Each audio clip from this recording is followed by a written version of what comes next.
I kindly request all the participants to switch on their cameras and keep them on throughout the proceedings. In case of any technical issues, please ensure that the same is immediately communicated through the chat box. At the outset, we extend a warm welcome to our esteemed Judge Satyasiri ma'am and Rishabh sir for this round. It is my privilege as the court master to introduce the lordship present in this virtual courtroom today. Ma'am is a practicing advocate based in Hyderabad. After graduating from Nalsar University of Law, she enrolled with the Bar Council of Andhra Pradesh, now Telangana, in June 2015. Thereafter, she obtained an LLM from the University of Pennsylvania Law School, specializing in areas of international commercial law and alternative dispute resolution. Her major areas of practice, including the writ jurisdiction, civil, original and appellate jurisdiction, and negotiation and arbitration. Sir is an alumnus of ILS Law College, Pune, and the National University of Singapore. He is a founding partner at Paran's Law Offices and heads the office in Raipur, Chhattisgarh. He has previously worked with the Global Litigation and Arbitration team at Tech Mahindra Limited, Hyderabad, where he handled a wide range of employment cases, arbitration, contracts, and cross-border mergers and acquisitions. With the permission of the Lordship, I shall now briefly outline the rules and structure of today's proceedings. Sure. Please go ahead. Each counsel will be allotted 15 minutes, subject to an extension at the discretion of the Lordship. We humbly request the Lordship to kindly keep the time frame in consideration due to a fixed schedule. During the arguments, I will be informing both the sides when 3 minutes remains, when 1 minute remains, and when the time is up. In the event of any connectivity issues causing an interruption, a maximum relaxation of 5 minutes may be granted, again at the discretion of the bench. The structure of the rounds will be as follows. Counsel 1 and Counsel 2 of the appellant will present their cases and argument first. This will be followed by Counsel 1 and Counsel 2 of the respondent. A stable internet connection is mandatory for all participants, and cameras must remain on at all times during the rounds. Judgments or documents may be screen shared only with prior permission of the bench. Rebuttals, if any, will be permitted solely at the discretion of the judges. Best of luck to the teams. With the permission of the honorable bench, may we now begin the session? Yes, please. Hello, sir. Am I perfectly audible and visible? Yes, you are. Yes, sir. Thank you. The counsel seeks permission to address the bench as your lordships. Sure. Yes, go ahead. Much obliged. Your lordships, this is counsel 1, arguing on behalf of the appellant. The counsel would be taking 15 minutes of the court's time and deal with issue 1 and 2. And my co-counsel would be dealing with issue 3 and 4 and would be taking 15 minutes respectively. The counsel seeks permission to explain the facts of the case in a brief manner. Sure. Much obliged. Your lordships, the present matter arises from a prolonged and consistent default on part of the respondent, corporate debtor XYZ Private Limited. Despite the appellant ABC Bank extending every possible opportunity for repayment, Your lordships, ABC Bank granting the respondent a loan of rupees 500 crore. The loan was availed, acknowledged, and then repeatedly defaulted. The account became an NPA, which is a non-performing asset, on 1 April 2014, and that date, Your lordships, has never been in dispute. What followed, Your lordships, was 8 years of the respondent writing letters, seeking restructure, and offering several OTS proposals. If every such commitment, every request was an admission that the debt existed and remained unpaid. Your lordships, in the year 2020, an OTS was even sanctioned, through which the bank gave another chance, but the respondent failed again. The bank hence had no option but to withdraw the ODS only after being left. Later, Your lordships, due to Section 10A introduced during the pandemic, the bank's first Section 7 application in 2022 was rejected. Your lordships, one important thing to note, Your lordships, is that it was rejected not for the lack of debt, not for limitation, not for the absence of any default, but only because of Section 10A bar. The core facts of default and acknowledgements were never educated. Therefore, Your lordships, the bank filed a second Section 7 application in January 2024, relying on the original default date of 1 April 2014 and continuous acknowledgements extending limitation. Yet, Your Lordships, both NCLT and NCLAS dismissed it on the premise that the default date has been changed and that res judicata applies. If Your Lordships are satisfied with the facts, the Council seeks permission to begin with issue 1. Counsel, can you just tell me what's the substantial question of law involved in this case? Indeed, Your Lordships, the substantial question of law involved is that whether an application which was filed before the prohibited period of COVID-19, if it has been extended, Your Lordships, then whether that application would be considered as a part of COVID-19 pandemic prohibition, or Your Lordships, whether it would be considered as Your Lordships, it would be outside that proceeding, outside that bar which applied, Your Lordships. No, but you see, there are concurrent findings both by NCLT and NCLAT. So why should we Indeed, Your now Lordships. interfere? And, I don't see any substantial question of law here. Indeed, Your Lordships, the substantial question of law that the appellant contends is that the decision of the NCLT and NCLAT was not decided on merits, Your Lordships. Your Lordships, Section 10A bars an application which falls under the prohibited period. In our case, Your Lordship, the date of default was much before and it did not actually apply to that prohibited period. It was on 1 April 2014, and Your Lordship, the prohibited period lies between 25th March 2020 and 24th March 2021, and hence, But Your you Lordships, yourself, I'm so sorry, you yourself in your Your section Lordships, 10 form had mentioned the date of default to be May 2020. Indeed, Your Lordships, that was an error, Your Lordships. However, it was because, Your Lordships, of the respondent continuous asking for the repayment time, Your Lordships. Because of that, Your Lordship, there was just a technical error. And Your Lordship, the objective of IBC was never that an application could be rejected on technical ground. Your Lordship, But the objective was... You could have also amended your pleading if you realized it was an error. Why didn't you amend your plea? Your Lordships, what really happened was in the year 2020, Your Lordships, we filed an application considering the fact that the court would look into the documents that we have submitted, Your Lordships. Because, Your Lordships, when we contain the second issue, it would be clear that the date of default mentioning is not mandatory. Your Lordships, the court will, through evidences and the OTS, the balance sheet, would come to a conclusion that that the application don't actually fall within that prohibited period. Hence, Your Lordships, the council thought that even the date of default is mentioned that as 1 May 2020, and if we file through the evidences and documents, it would be cleared. And Your Lordships, the ground for rejection mentioned in section 7 clause 5 is, Your Lordships, Your Lordships, it could be rejected on the ground of evidences, Your Lordships. There has been no mention that because of the date of default, an application could be rejected. And hence, Your Lordships, we couldn't... If that is the case, then why did you not challenge the first NCLT and NCLAT round? Why did you have to file a second application before NCLT? Ma'am, because according to the procedure of Form 1, according to Form 1 procedure, Your Lordships, it was necessary to actually mention the date of default. However, Your Lordships, that not contrary to the procedure, that, Your Lordships, it's a mere procedure. No, is that not contrary to the argument that you just made? Indeed not, ma'am. What the council wants to clear is that we amended the date, ma'am, because Your Lordships, because of the date of default need to be mentioned in the Form 1. However, the council also contends the fact that because of substantive justice, the technical error should be avoided. The objective of IBC is to make sure that there should be substantive justice. It should be a time-bound resolution which should happen rather than focusing on the date of the default. You know, what matters is that whether a default existed and whether the debt was there on the first place. These two things are what matters and should be educated while deciding a case on IBC.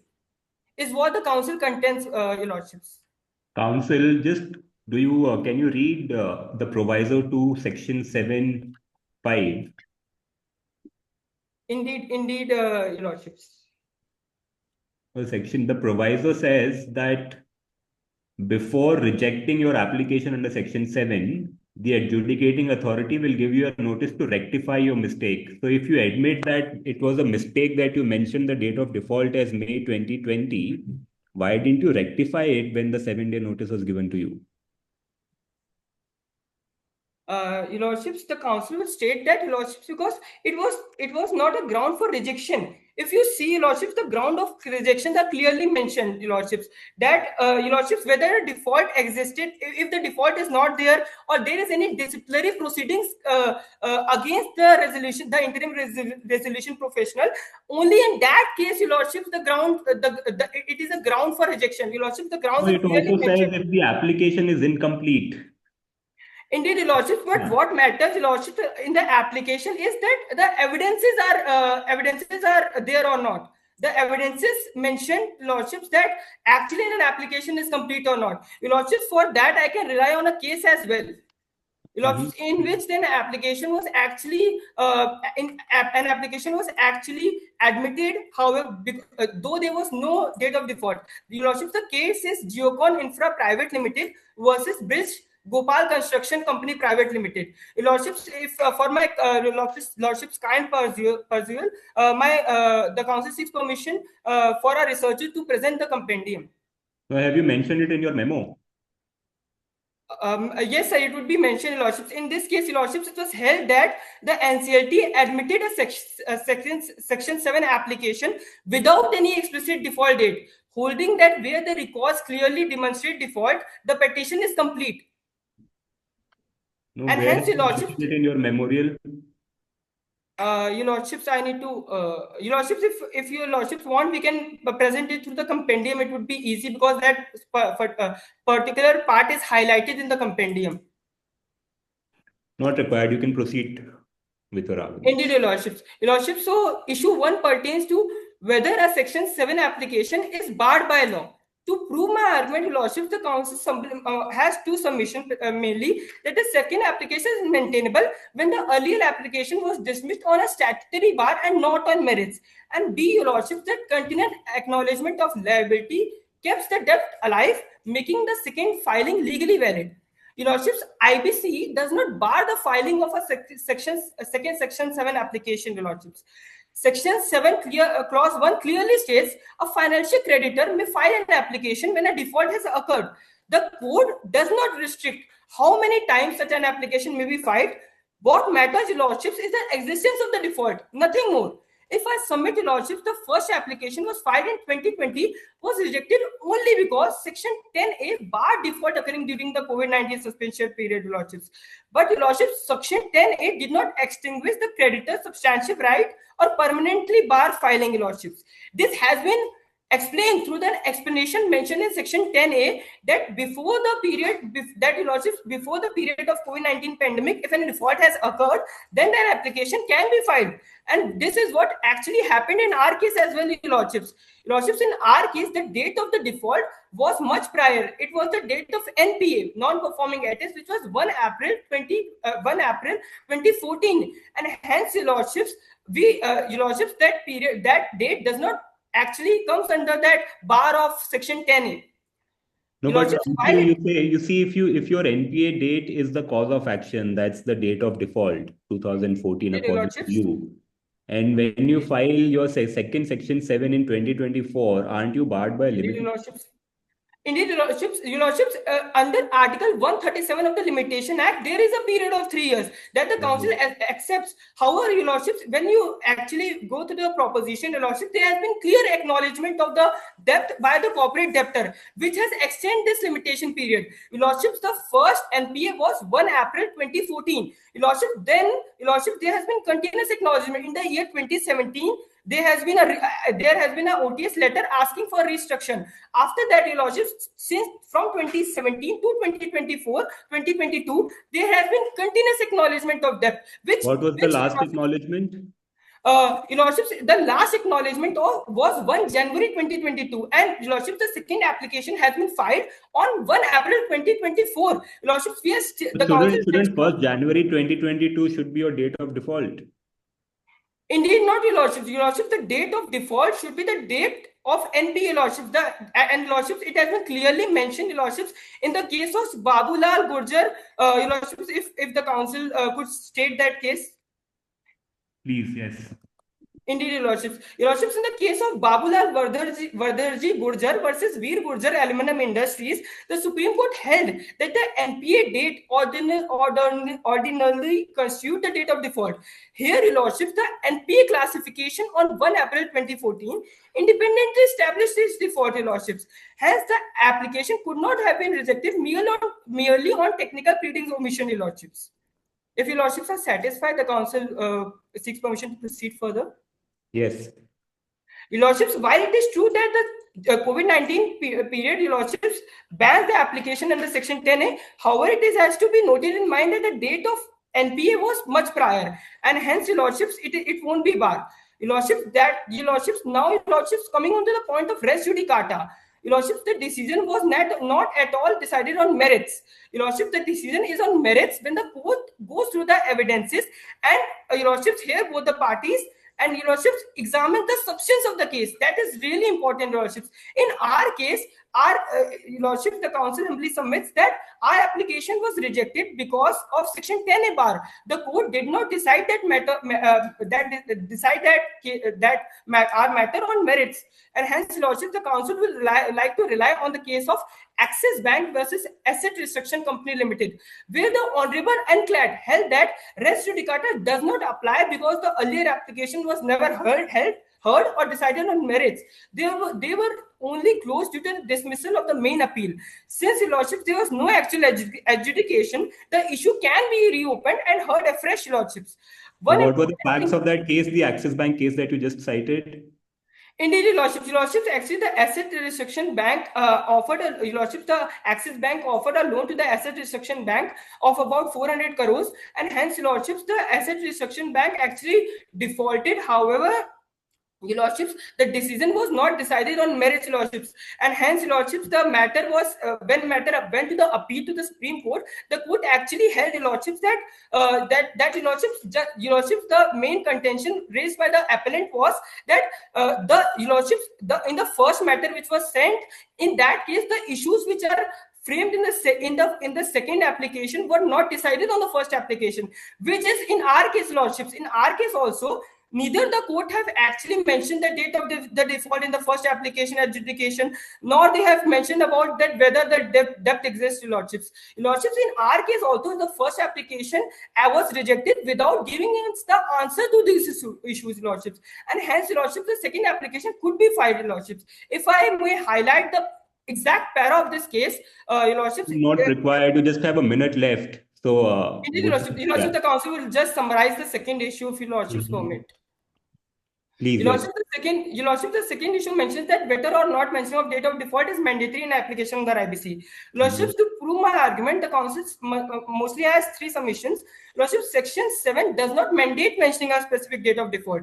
Lordship, if we go through the provisions, Lordship, Section 7, Clause 3 clearly provides, Lordship, that they need to provide the necessary documents, which are the record or evidences of default. That has been humbly submitted, Your Lordships, to the court. Your Lordship, the name of the resolution professional, and Your Lordship, any other document as expressly required by the IBBI.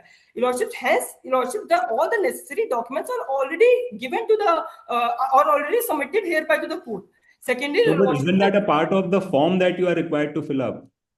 Your Lordships, when we talk about the form, Your Lordships, it's a procedure. Your Lordships, we accept the fact and hence we have actually amended the date. However, Your Lordships, when we talk about, Your Lordships, the purpose of the date of default is to actually educate about limitation. And Your Lordship, that adjudication could be done also on the fact of evidences. And hence, Your Lordships, what the council mentioned is that the council submits that we need to follow the procedures. However, Your Lordships, the technical error done by the appellant should not compromise the fact of substantive justice and should not compromise substantive justice, Lordships. No, I think it now becomes a case of clever drafting, because in the first instance you thought you would be out of limitation if you mention the date of default as 2014. So that's why you mentioned 2020. And Indeed, not, Your Lordships. Yeah. Your Lordships, that is what actually the respondent, that is also, Your Lordship, that the NCLAT and NCLT mentioned that we have changed the Right. dates on the based on our whims and fancies. However, Your Lordships, if we would have not presented the necessary documents showing the date of default as 1 April 2014, we have not mentioned about we have not actually submitted the continuous acknowledgement from the respondent, Your Lordships. So all In that that is case, fine. Your All Lordships, that is fine. We agree there's a default. But now, can you tell indeed, Your Lordships. can you deviate from the procedure prescribed under Section 7? Indeed, not Your Lordship. Your Lordship, the council respects the procedure, Your Lordship. But what the council mentioned is that IBC is not as it is that the civil suits, Your Lordship. That all the procedure, Your Lordship, the council mentions that the procedure need to be accepted, Your Lordships. But Your Lordships, in Council, IBC cases, if Your Lordships give me just 1 minute to just answer this question.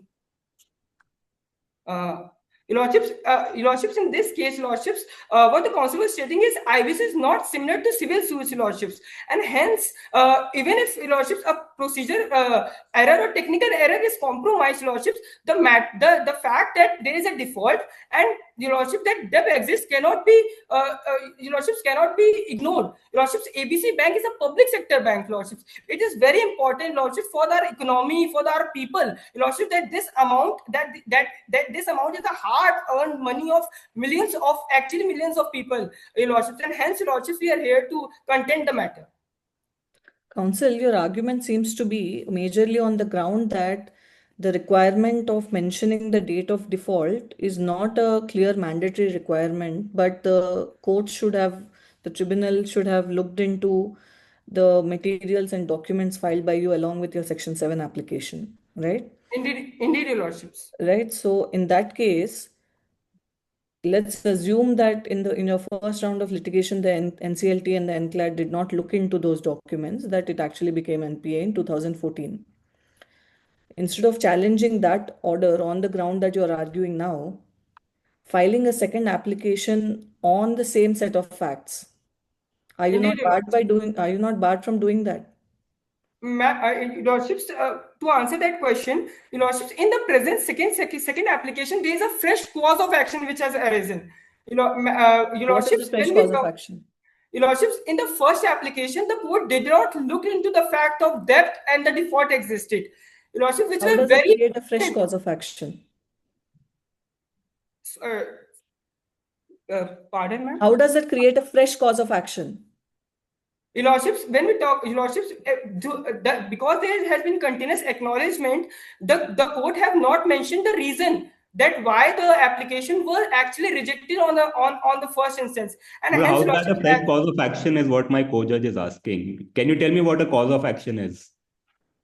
Ma'am, the matter, Your Lordships, the matter should be a different one as to be decided by the court, and hence, Your Lordships, because Your Lordship, there should be a different issue which need to be judged. In the present matter, Your Lordships, the first application was a different matter because it falls under the Section 10A bar, and that matter was adjudicated. Now, Your Lordships, through the different date of default, that bar would not apply, Your Lordships, and hence it would create a fresh course of action to be decided on merits on debt and default. The first application was decided on a Section 10A bar. That was a different course of action because that was a different Okay, let's aspect. hear your co-counsel on the other submissions. Indeed, Your Lordship. Much obliged. It was a pleasure arguing before you. Am I audible? Yes. Much obliged, Lordships. Lords, this is council number 2, and I'll be dealing with issue number 3 and 4. Lordships, issue number 3 states that whether or not the date of default changes based on the facts and circumstances, or it is to be taken as the date of NPA in all bank matters. Under the issue, my lords, I majorly have 2 submissions. Coming to the first one, that NPA declaration is the statutory trigger for default under Section 3 Clause 12 of the IBC. For that purpose, my lords, I would like to draw your attention to Section 3 Clause 12 of the IBC, which states that non-payment of debt when whole or any part of the installment of the amount of debt has become due and payable and is not paid by the debtor or the corporate debtor as the case may be.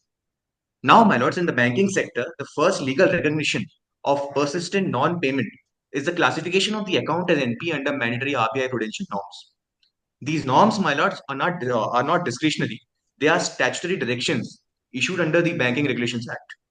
When an account is classified as NPA, It is only after the 90 days of continuous default, meaning that the bank has already determined that the borrower has failed to discharge dues that were unquestionably payable. Thus, my lords, the NPA is not merely a bookkeeping entry, it is a formal regulatory acknowledgement of the exact first point of non payment. The NPA date therefore becomes the objective, externally verifiable, uh, and legally recognized crystallization of default. Courts also, my lords, have repeatedly emphasized that limitation for purposes under IBC. What matters is the date when default becomes identifiable in concrete form. The NPA classification serves precisely this function. It provides the earliest documented evidence of default, far more reliable than any other internal bank record of fluctuating payment schedules. Therefore, treating the NPA date as a date of default fully aligns with Section 3, Clause 12 and complies with the RBI statutory framework and prevents a situation where borrowers escape insolvency proceeding merely by disputing an earlier unpaid installment. Lordships. The This council, statutory, you see, that in some cases I agree that NPA could be the date of default. But in yes, your case, wouldn't you say there has been a novation of contract once you sanction the OTS and then indeed. the default in the OTS? Wouldn't that be now the date of default instead of the NPA? My lords, the OTS letters and the OTS acknowledgements are merely the acknowledgement of the same default date, which was considered as NPA in 2014. Mm-hmm. These are just acknowledgements that help us to extend the limitation for that purpose under Section Article 137 for Limitation Act. It does not create a new default because the prior default already exists for that matter. No, you see, once they write to you for OTS, that's an acknowledgement of debt. Yes, Okay. my lords. And that extends your limitation. Now, once you accept that OTS request and sanction an Yes, OTS, wouldn't yes, my, that be novation of contract?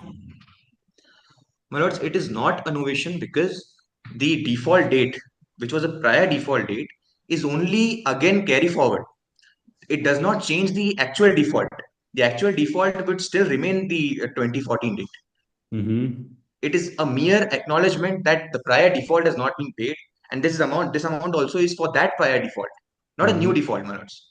No, Okay. council, an OTS means that let's say an X amount is what was defaulted in 2014. Yes, That my lords. interest up to 2020 would have become X plus interest. Now, the Yes, my OTS lords. scheme usually is for an amount which is X minus some amount or the total with interest amount Yes, my lords. minus some amount, right? So, as my learned friend was asking, does that not amount to a different debt amount itself? Then No, no lordships. what for what Yes. the company became No, your NPA? ladyship. No, your ladyship. The further date is merely an acknowledgement of the same default.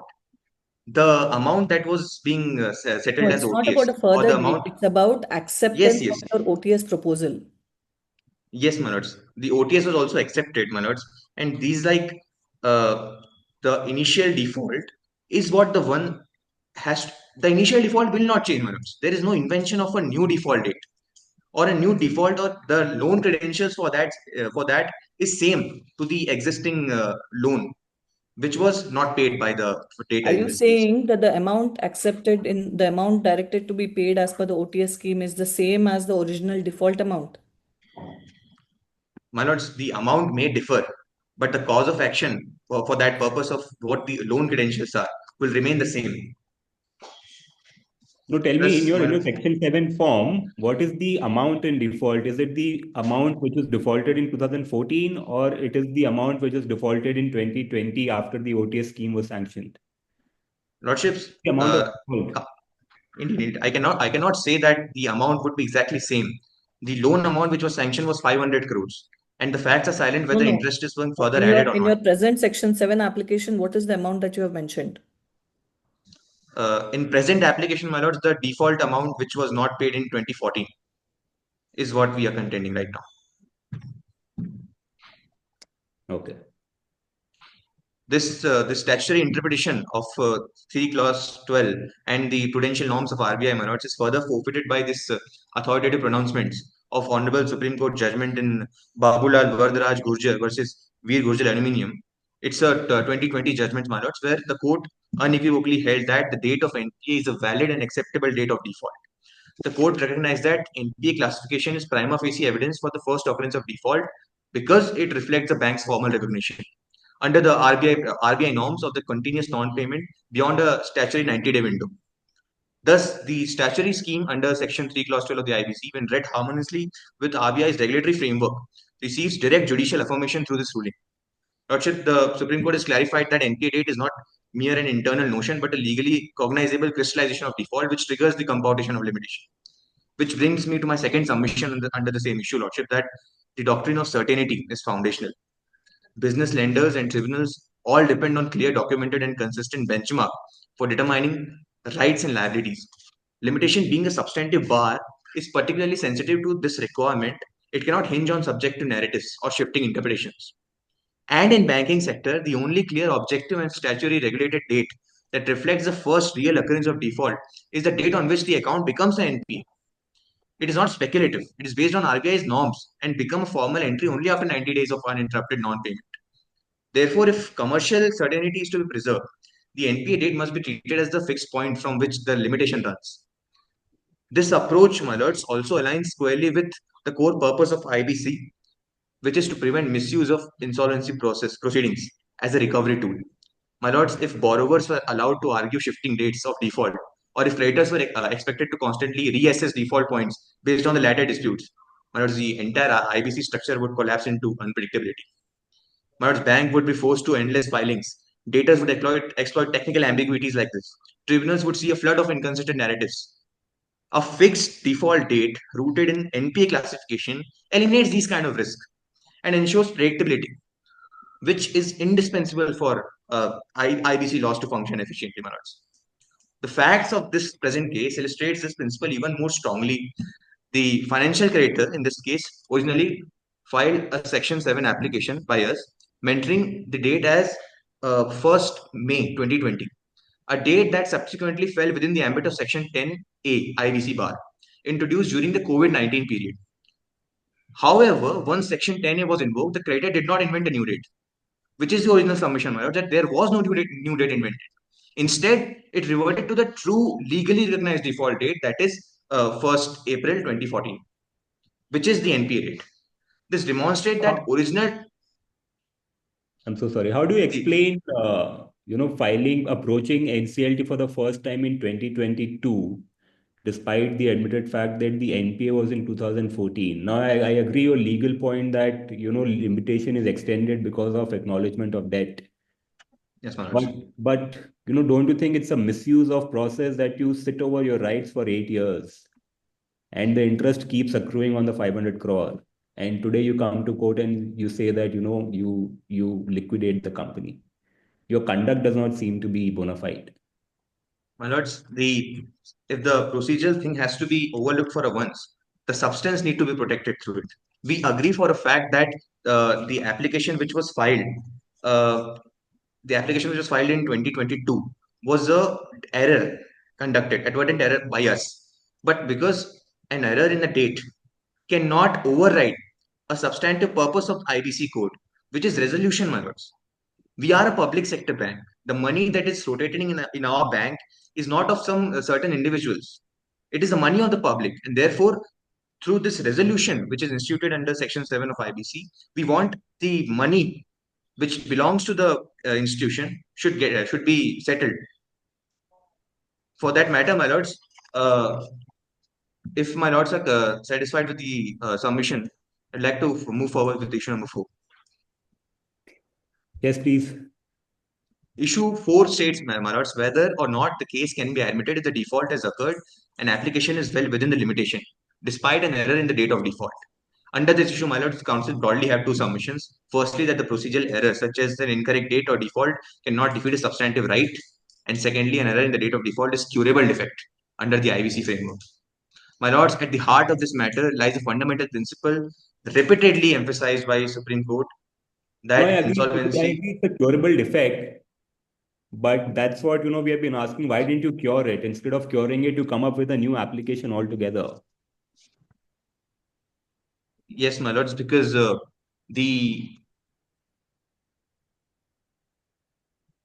Curable defect means that you have to cure it, correct? yes, my lords. But you did not cure it. You let it get dismissed. You don't file an appeal, and then you file a fresh application 2 years later. Yes, Manoj, because the fresh cause of action was initiated in 2020. The last OTS which was issued to the dater failed, and that's why the first date mentioned that thing.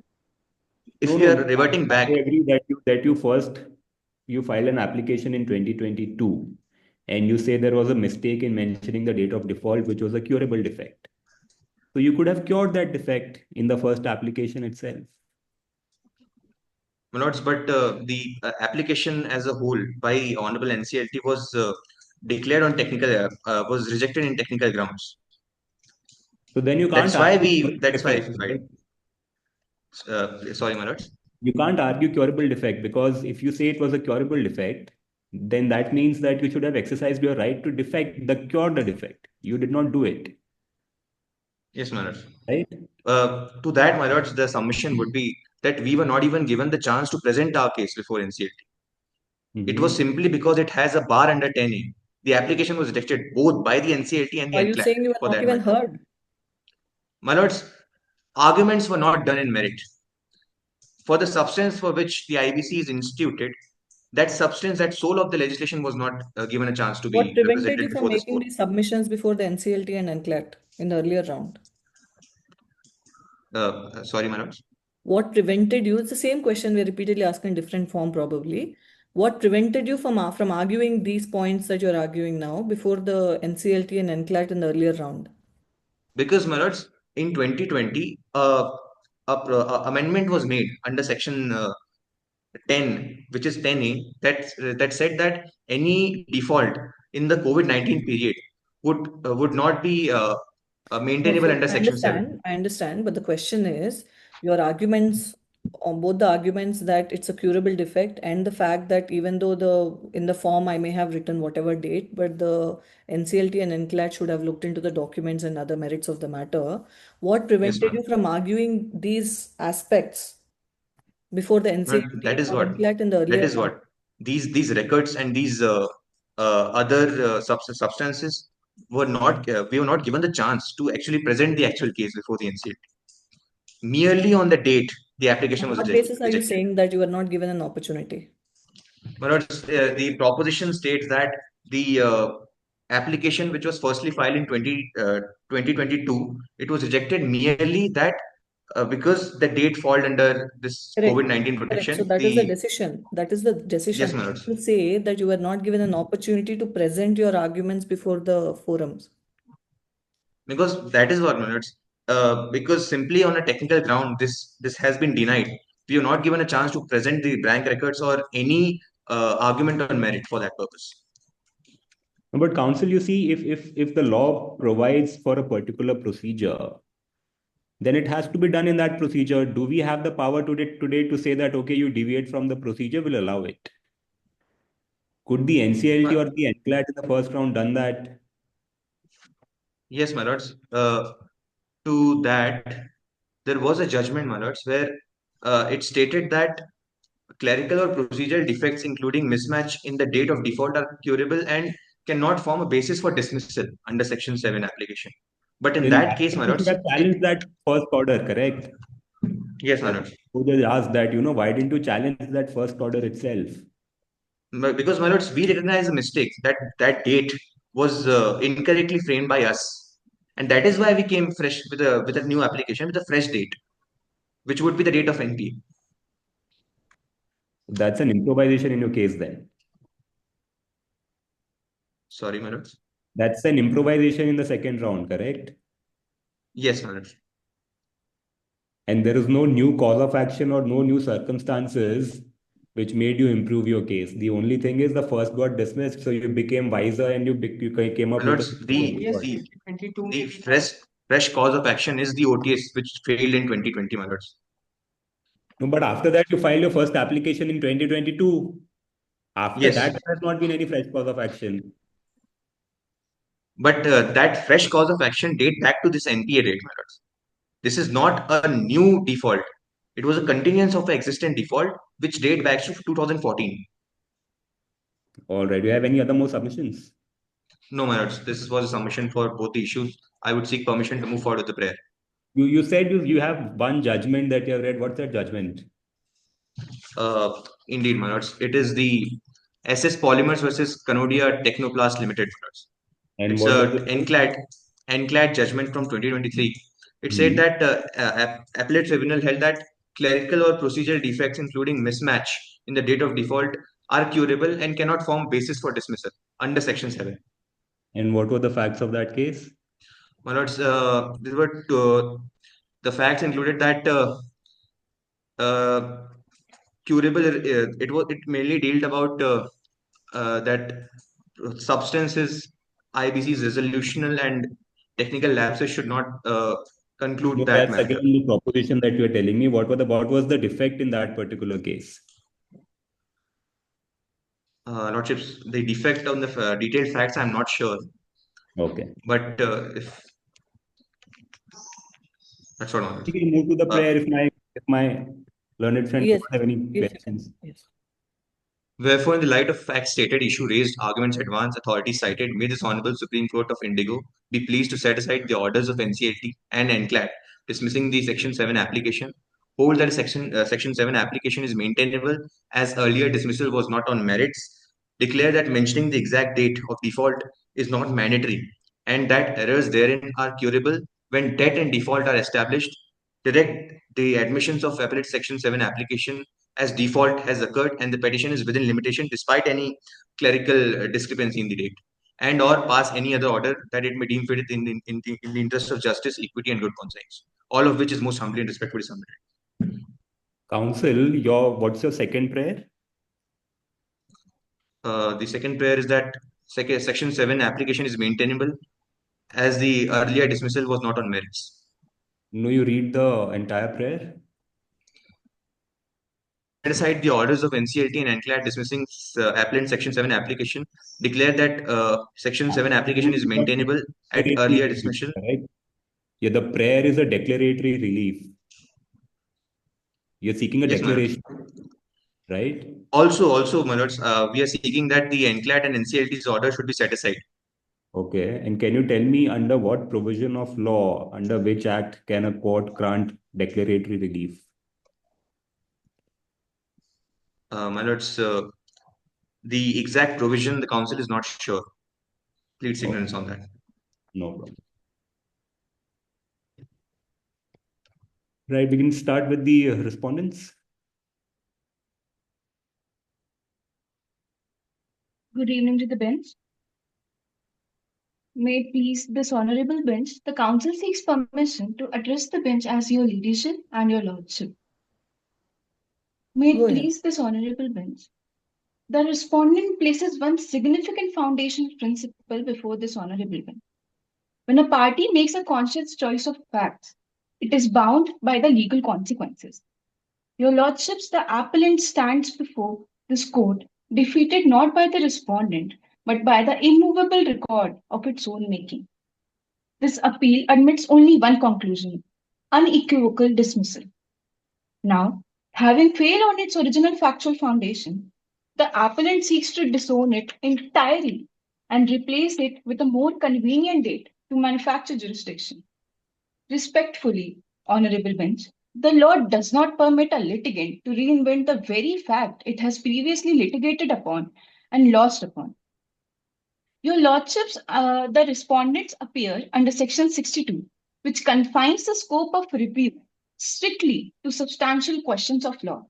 The appellant in this case, however, is inviting the Honorable Bench to do something impermissible: reopen the factual determinations that have been conclusively adjudicated upon twice. This court is not a court of third factual review, Honorable Bench. The appellants are inviting the bench to reopen jurisdictional facts, the default date and maintainability, which were conclusively and concurrently settled by both the Honorable NCLT and NCLAT. This appeal tests the very sanctity of judicial finality and the integrity of the IBC framework, not merely the quantum of the debt.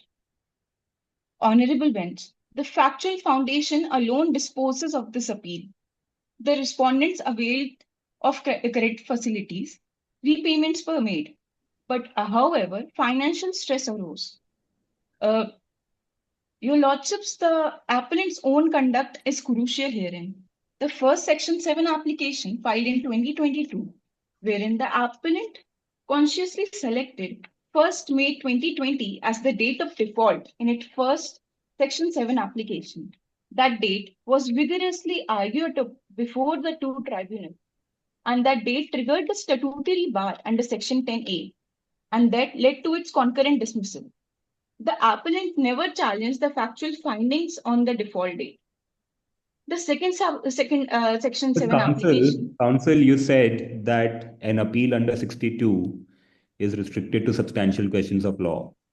Now you Indeed, Your argue that the first application before the two tribunals were dismissed because of a wrong factual assertion. So could they have filed an appeal under Section 62 in that case? Indeed, Your Lordship, they could have filed that an appeal under Section 62 of the IPC. And what would have been the substantial question of law therein in the first application? Your Lordship, the substantial question of law therein would have been whether the representative jurisdiction facts, especially the default date, should be adjudicated upon or not. No, but you see, the Section 10A was very clear that if the date of default falls between the period of COVID, you cannot bring an action under IBC. Now the bank realizes before the NCLT and the NCLAT that they have made a wrong factual assertion. Now you say your argument is that they never challenged it in the first round. Now, I'm asking you, if they realize their mistake and if the law is very clear, why do you argue that they should have challenged it? They could have very well brought a new application, which they have done. So what is wrong there? Your honorable bench, this is not merely a mistake or a curable effect on the part of the appellants. It is a deliberate attempt to circumvent the very provision. Furthermore, they could have amended their application amended their application through order and Rule 17 CPC. Under Order 6 what Rule provision? 17 CPC. Under what provision? Order 6 Rule 17, Your Lordship. If Your Lordship allow, the council would seek permission to move further. Yes, please. Your Lordships, the 4 pertinent issues have arisen before Your Lordship. Out of these, the issues 1 and 4 will be dealt by me, the council, while issues 2 and 3 will be dealt by the co-council. Your Lordships, issue 1 asks a very pertinent question: whether the second Section 7 application is barred by law. Your Lordships, between the Parliament's absolute bar under Section 10A and the true tribunal's concurrent final findings, the appellant has no legal ground to stand upon. Your Lordships, the arguments for issue 1 rests on 2 independent but equally fatal pillars. Firstly, Section 10A creates an absolute permanent prohibition. And secondly, res judicata and finality of findings bar the admissibility of this application. Your Lordships, Section 10A is not merely a temporary suspension of remedy. It is a permanent extinguishment of the right to trigger an insolvency. So that we understand, counsel, that we understand. Today they are saying that the date of default is 2014. And you are arguing res judicata. So let's confine into that. How are you saying that they're barred by law? Where is the bar per se under the law that a second application does not lie? Your Lordships, that is exactly what the second limb of my argument is. Your Lordships, Section 11 CPC bars re-litigation on the same set of facts. Also, Your Lordship. What are the ingredients under Section 11? CPC. CPC Section 11. What are the main ingredients to argue that a suit is barred by res judicata? Your Lordships, the main ingredients of Section 11 CPC are that there should be same parties, same cause of action, and there should be finality in the findings of the adjudicating authority. But has there been a finality in this particular case? Indeed, your lordships, if the lordship may move to the fact sheet, para 9 of the fact sheet, it thoroughly underlines that the Honorable NCLT dismissed the case as it was barred by Section 10A IBC. An appeal was preferred before the Honorable NCLAT, and the same was also dismissed on merits. No, so under an OTS scheme, there was a proposal made, there was an acceptance of that.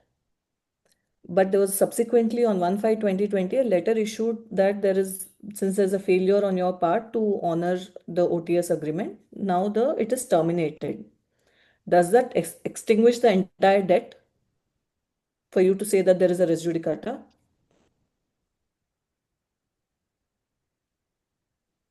Your Ladyship, Do you want me to repeat? indeed, Your Ladyship, please, if you There was an would. agreement, there was an OTS agreement, right? OTS scheme and a sanction mean there was an agreement between the parties. That agreement, there was a failure on your part to fulfill that agreement and it was terminated. It was cancelled by a letter on 1/5/2020, right? Does that mean the entire debt is extinguished? Respectfully, As no, you're Your saying that there Ladyship. is a res judicata, does that mean the entire debt is extinguished and that there is no more claim? Since you have subsequently also requested other OTS for further another application for an OTS scheme and acknowledged the debt. Respectfully, no, Your Ladyship. The cause of action remains the same herein. There are the parties are the same and pertinent questions of law are the same.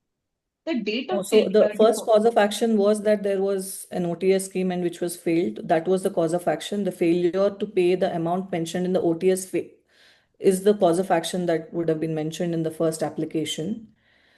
My question is that does that extinguish the entire debt, or does the NPA made in 2014 still stand? Is that not a separate cause of action? It may not be a fresh cause of action, but is that not a separate cause of action? Your Ladyship, res- y-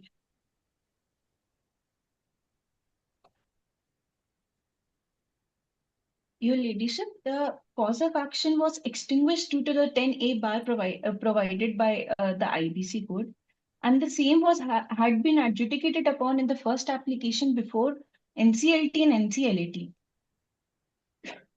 The respondents herein are not trying to escape the liability, they are merely pointing out the shifting positions of the appellant, the unreliable nature of the appellant's conduct. Counsel, do you admit that you were in default in 2014? Yes, Your Lordship. And in 2017 when you first proposed an OTS? Yes, Your Lordship. And in 2020? Yes, Your Lordship. And as on date, you are in default? Yes, Your Lordship. So then why do you want to get out of the clutches of the IBC when it is clear that you are unable to pay your debts? Your Lordship, the date of default that was chosen by the appellants themselves was adjudicated upon already. Correct. Now they say that the date of default was 2014 and which you admit. So it's a separate cause of action. So it's not barred by res judicata.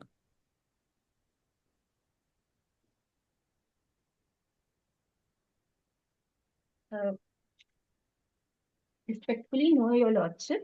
The date of default was 2020 and not 2014. And what is the basis of saying that? Your Lordships, the appellant's own They may choosing have of said date it. in What is the your basis to say? Do you admit the date of default was 2020 and not 2014?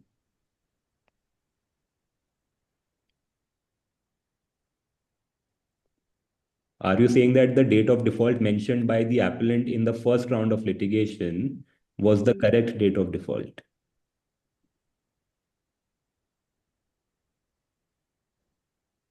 Your Lordship,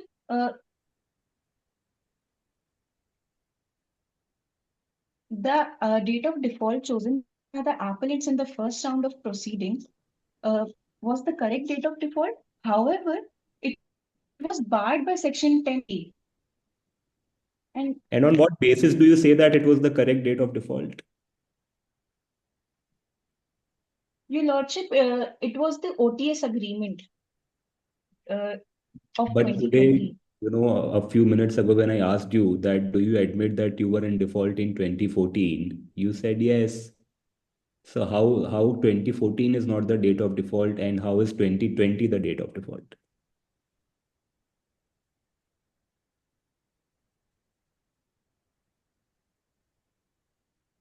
If your Lordship may repeat the question, the counsel would be really So good. you just admitted that you have been in default since 2014. So how is that not the date of default? Your Lordships, the OTS agreement resets the date of default every time. Okay. That is the basis on what we are basing our argument upon. Okay. If your Lordship may grant permission, the counsel seeks permission to move further with the argument. Yeah. So my question still remains that when you're saying that the OTS resets the date of default, are you saying that it extinguishes the previous debt amount which became due in 2014?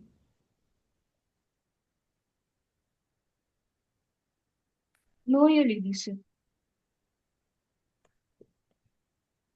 Then how do you say that it resets the date of default and the amount?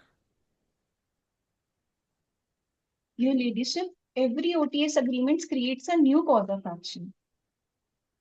Correct. So that's what we are saying, that this is a different cause of action. The cause of action in 2014 still remained with the bank.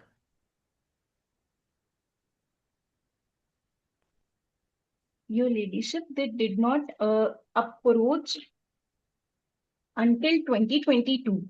Once you're They- admitting that there are two causes of action, in the first instance, they chose to go with one cause of action. Now they're choosing to invoke their rights under the second cause of action. What's wrong with that?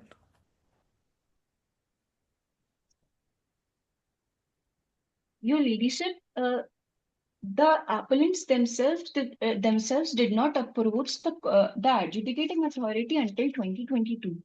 They sat upon their right, and now suddenly to Well, understood. manipulate You can proceed. much obliged, Your Ladyship. The council, the honorable bench, the doctrine of finality is essential to the stability of adjudication. The Are you still on appellants, issue number 1? indeed, Your Lordship, You move to issue number 4. indeed. Your Lordship's issue 4 deals with whether shifting or incorrect date makes the application non-maintainable. Your Lordships, if the foundation of the application, the date of default, constantly shifts, the application cannot stand and jurisdiction cannot be built upon instability. Honorable bench, and the arguments for issue 4 stand on two important. If your Lordships may grant an extension of 1 minute. Sure. Your Lordships, honorable bench, the arguments for issue 4 rely on two pillars. Firstly, the default date is a jurisdictional fact, and secondly, the changing the default date after losing is an abuse of process. Your Lordships, the Honorable Court in Babulal Gurjar has held that the default date must be clear, consistent, and precise. But here, two completely different factual universes to the same date exist. Your Lordships, this inconsistency is not curable. It points to a shifting story and not a stable cause of action. Furthermore, Your Lordships, the appellant is not correcting a bona fide mistake. It is revising its entire case after being defeated twice on the merits of its original pleadings. If such conduct is accepted, Litigants will adjust the date of default until the petition fits through the judicial door. Statutory bars can be dodged by simply redrafting and the code becomes unworkable. Honorable bench, the applicant is not asking this court to correct an error. It is asking the court to ignore its own record. Facts cannot be abandoned. Statutory bars cannot be whisked away, and final findings cannot be relitigated through creative pleading. With Section 10A extinguishes the remedy and the appellant's shifting case, collapsing its own cause. This appeal deserves a quite unambiguous dismissal. If your lordships are satisfied with the arguments, the council would like to pass on the baton to co-counsel. Just one question. If their right is extinguished, how are they supposed to recover the debt from you, which you admit that you still owe to the bank? What else can they do? Your lordship, the bar restricts it permanently. No, so they have no recourse now. Is that what you're saying? That now you can pocket the 500 crore and get away with it just because there has been a procedural mistake on their part? Your lordship, what the respondents are trying to submit are that it is for the appellants to find our alternative avenues, and it is not a mistake, but a So deliberate move that's to what I'm avoid. asking. What other alternative revenues or remedies they have to proceed against you? Respectfully, your lordship, that is for the appellants to find alternative avenues. That the appellants are bringing this case to the court and not the respondents. And they have chosen to bring in a second application.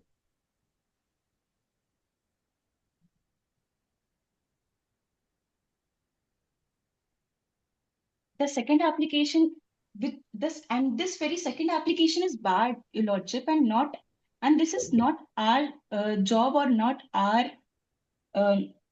direction to direct them to alternative remedies. Okay. Much obliged, your lordship. It was a pleasure arguing before you. Counsel seeks permission to take up the diet. Sure. Much obliged. If the bench is satisfied with the arguments presented by my co-counsel, then counsel seeks permission to proceed with the issue. Sure. Your lordship, the contention that the date of default is merely a trivial or a dispensable formality is fundamentally flawed, and it must be rejected as an attempt to undermine the basic structure of the code. The counsel for the respondent submit that the date of default is not a technicality, but it is a mandatory jurisdictional fact. The date of default is the very basis on which the entire mechanism of IBC code is built upon. This uh, this precise point crystallizes the financial creditor right to sue. Furthermore, No, counsel, is the date of default mandatory, or the tribunal has to see that there has been a default? Your lordship, the existence of default is required, and furthermore, the date of default is also required, as it is the basis on which the limitation and the jurisdiction of the particular case can be taken by the adjudicating authority. This is also mandated by the Form 1 as required by IBC for filing a petition under Section 7 of IBC. No, but you see, the substantive law is that there should be a default, correct? And that Yes, you Your admit. Lordship. Now, the procedure is the Form 1 wherein you have to mention the date of default. That's the procedural law, right? And Yes, Your Lordship. procedure is only a handmaid of justice. We can deviate from it. So how's that, a mere procedural defect? How does that extinguish the bank's right to recover the money from you or proceed in an IBC claim? Your Lordship, this is the precise point in time that crystallizes the financial creditor's right to sue. This Furthermore, without the date of default, that would lead to unambiguity and multiple applications. And without a fixed and a pleaded date, the adjudicating authority cannot determine without any certainty whether the application is within the bounds of the Limitation Act or not. So the one question, first application then that they have filed in 2022 would have been within limitation if not for the reason that the government gave certain relaxations to the companies due to COVID pandemic, right? Yes, Your Lordship.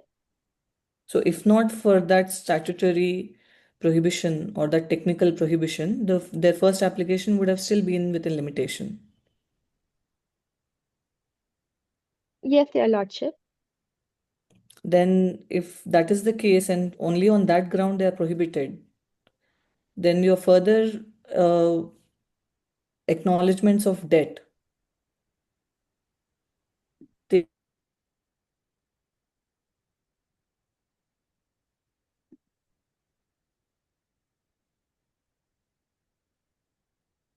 application not be maintainable. Your Ladyship, can you please clarify the question once? Yeah. If so, do you agree that if not for the statutory bar, which is a relaxation that the government gave or the statute amendment gave to the companies only because of the COVID pandemic, the application filed by the bank would have been within time? Do you admit to that? Yes, Your Ladyship. So if you have admitted to that, then only on that single ground should the bank's debt not be recoverable, especially in view of the fact that you have subsequently also made acknowledgements of debt.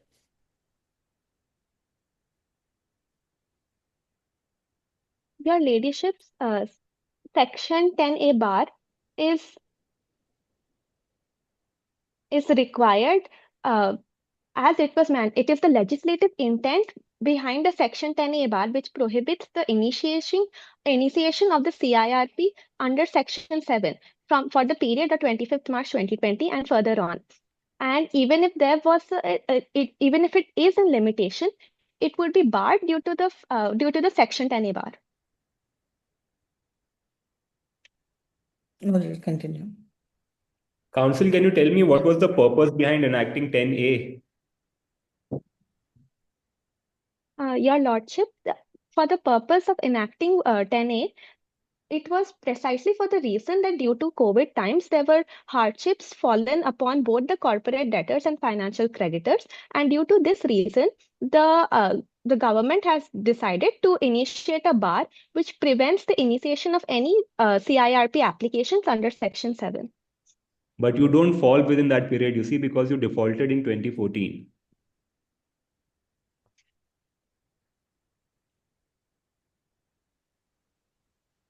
So how can you get away with the 10A? How can you plead that you are covered under 10A? You defaulted in 14. Your Lordship, this is exactly my argument in for issue 3, as in the date of default is the last and the most proximate breach of contractual obligation, which is the 1st of May 2020.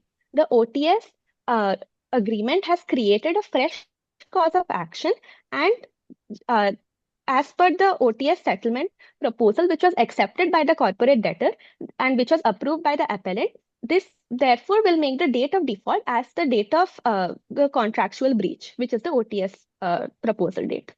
Now, suppose if the bank were to sanction another OTS in 2023, and if you were to default again in 2023, would you say that, okay, a second application is now maintainable because the date of default then becomes 2023 and not 2020?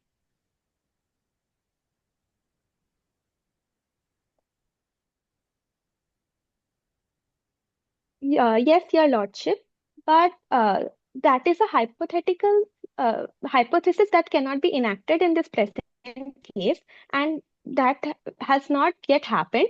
And furthermore, the failure to the date of default will change as per the date of OTS agreement dates. So are you giving ideas to the bank that they should now send another OTS sanction letter to you and then can file a third application?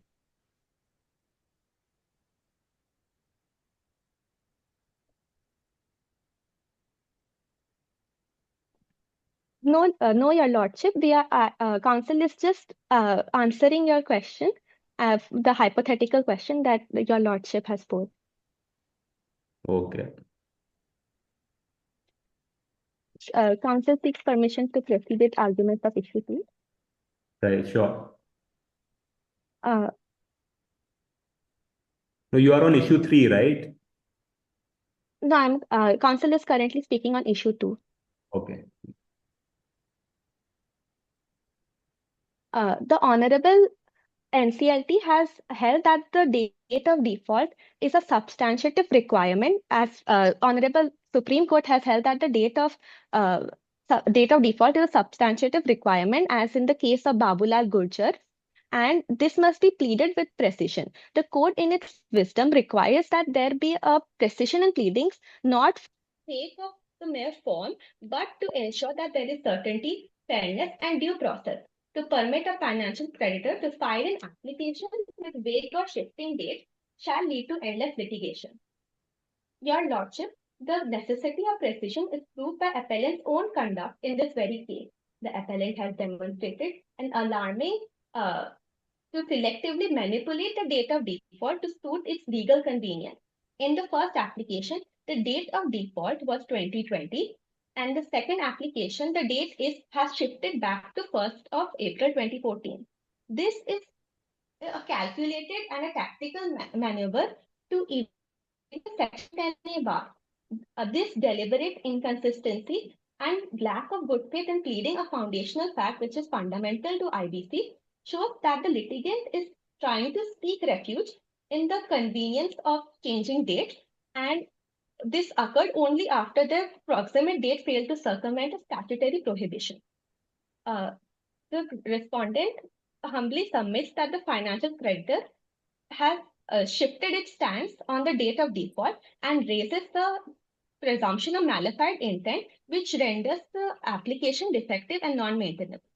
If the Honorable Bench is satisfied with the arguments for issue number 2, Council seeks permission to proceed with issue 3.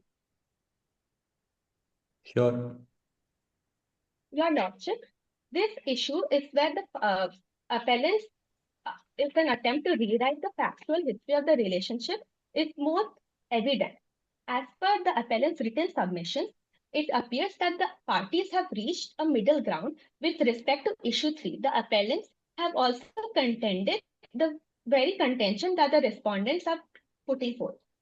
As per se, the OTS agreement have created a fresh cause of action. We are not merely dealing with an old NPA, but we are dealing with a subsequent independent contract that the OTS proposal, which was accepted by the corporate debtor and conditionally approved by the repellent. When the parties entered into a binding OTS agreement, the agreement superseded the original terms of the loan. The relationship was governed by the OTS terms, and it was not the original NPA date. The true proximate default that triggered the present application is the failure to adhere to the payment schedule under OTS in May 2020. This failure has created a fresh, distinct cause of action, and to suggest that 2014 NPA date is the only relevant date is to strip the OTS negotiation of any legal meaning. This effectively One punishes the question. corporate. When you're saying it's an independent, so in your arguments just now, you mentioned two words. One is that the OTS is an independent agreement. Second one is that the OTS is a distinct agreement. Now, when the OTS is an independent agreement and a distinct agreement, then how do you say that the date of default is not an NPA? Because we are on issue 3, the issue is whether or not the date of default would change on the facts and circumstances of the case, or is the date to be taken as NPA. So if we are going with your argument that it is an independent and a distinct agreement, the OTS agreement is an independent and distinct agreement, then should then you're saying that the date of default would change based on the facts and circumstances of the case, and you're saying that it need not be the date of NPA at all times. Is that right? Your ladyship, the debt will remain the same, but the mode of payment has changed. Hence, there is a new agreement. And in this No, case, the question here is whether the date of default would change in the facts and circumstances of the case, or is it to be taken as the date of NPA? your ladyship, the date of Single word answer, please, for the beginning, and then you can continue. Your ladyship, the respondent humbly submits that the date of default will change as per the circumstances of the case and not be taken as the date of NPA. Okay, continue.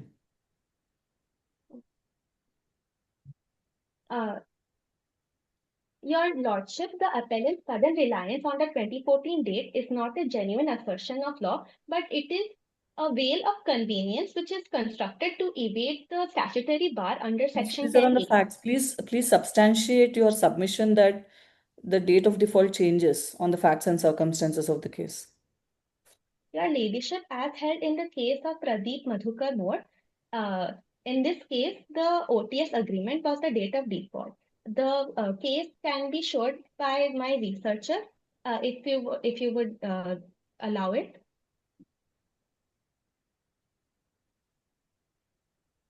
No, fine. Just tell me the facts of the case. Your ladyship, in this case, the Honorable NCLAT held that the director in this case challenged the NCLT Mumbai's admission in the Section 7 IBC on defaults on term loans under the RBI's COVID-19 circular, in which there was a fresh default on a different date in 2022. The NCLAT, however, dismissed the appeal and ruled that the petition is admissible based on the Section 10A moratorium OTR default, and it is not barred by the COVID suspension period, as NPA declaration alone doesn't trigger the 10A bar.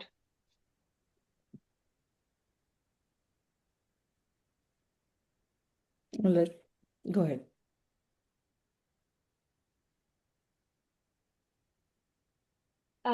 Your honorable bench, the law cannot permit a financial creditor to rely on the fact that appellant has changed their OTS failure date to assert its claim, but now it is relying on the 2014 NPA date to establish the maintainability. This is a clear case of selective pleading and an abuse of the process. The date of default will change based, counsel seeks an extension of 30 seconds. Yeah. Sure.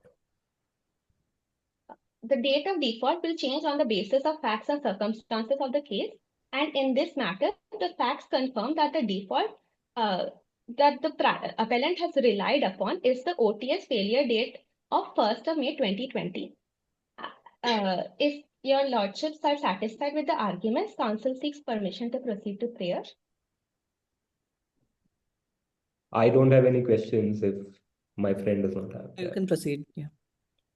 In the lights of facts stated, issues raised, authority cited, and arguments advanced, the counsels for the respondent respectfully request the Honorable Supreme Court to adjudge, dismiss the appeal as the second Section 7 application is barred by Section 10A IBC, hold that the correct date of default is 1st of May 2020, and that CIRP cannot be initiated for a default within the Section 10A exclusion period, uphold the impugned orders of NCLT and NCLAT, and award the cost in favor of the respondent, all of which is most humbly prayed.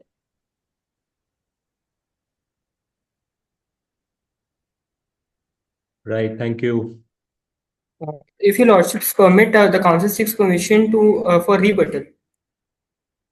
Is rebuttal allowed, court master? Yes, sir, it is allowed, but it is at your discretion. How much time do they have for rebuttal? Sir, it is also at your discretion. It is, let's say, 1 minute, 2 minutes. And there's no sir rebuttal, right? No, sir. This is rebut in a minute, huh? Indeed, Your Lordships. Your Lordships, the learned counsel of the respondent already mentioned that there has been a fresh cause of action, and hence, Your Lordships, because of the fresh cause of action, a fresh application could be filed, Your Lordships. Secondly, Your Lordships, the respondent mentioned that the date of default changes based on what facts and circumstances. Your Lordships, on what provision of the IBC are they relying on is my question, Your Lordships. Because, Lordship, the date of default, the council mentioned that the date of default is the date of NPA as per the case of Babulal Gurjar, Your Lordships. Lordships, the facts and circumstances, if left at the discretion, Your Lordships, could lead to misuse, Your Lordships. And hence, Your Lordships, the facts and circumstances should, if it has been clearly laid down under any provision, for that, Your Lordships, the council would want to actually request the learned counsel from the respondent to answer which provision of the IPC actually mentioned the facts and circumstances on which the date of default changes. Much obliged, Lordships. Right. Thank you. Your Lordship, may we respectfully proceed to conclude the session? Yes, please. On behalf of the Your Lord, organizing committee, On behalf of the organizing committee, I extend our deepest gratitude to the Honorable Judges Satyasiri Ma'am and Rishabh Sir for their time, patience, and the invaluable guidance shared with all participants today. Your presence has truly elevated the quality of this competition. I also thank all the participants for their dedication and active involvement throughout this event. Your enthusiasm and professionalism have contributed immensely to making this competition a meaningful and enriching experience for everyone. Thank you, Your Lordship. All the participants are hereby instructed to not leave the meeting, but uh, they can leave the breakout rooms. Thank you. Thank you so much. Thank you. Thank you. Thank you all. Your Lordships, if you could give us some feedback, Let that us we discuss would amongst really ourselves, then you can come join again. sure, Your Lordship. Your Lordship.